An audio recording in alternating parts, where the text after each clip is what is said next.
हो दे की लवकर लवकर चपाती करायचं. हो केले की हे काय दुर्डी भरून बापानं म्हणलं होता सुशिक्षित आहेत घरचे सगळे नवरा सुशिक्षित आहेत. मला काय वाटलं हे दुर्डी दुर्डी रोट्या चपात्या खातील म्हणून.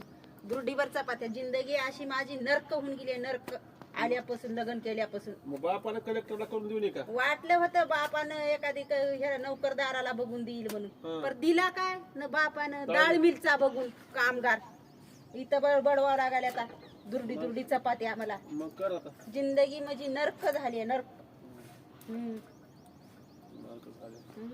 मग नाही तर चांगला कलेक्टर बघून द्यायचं बापाला. तेच नाही की मग कलेक्टरच बघून द्या म्हणलं होतं पण बापाची गरिबी होती म्हणून पडली मी तुमच्यात. माझ्यासारखी बायको चिमणी खंदील घेऊन बी चिमणी घेऊन बी हिंडलो तर भेटणार नाही माझ्यासारखी बायको तुम्हाला. लोक म्हणाले चांगली आहे म्हणाले बघायला. मग भेटणारच नाही माझ्यासारखी. हो.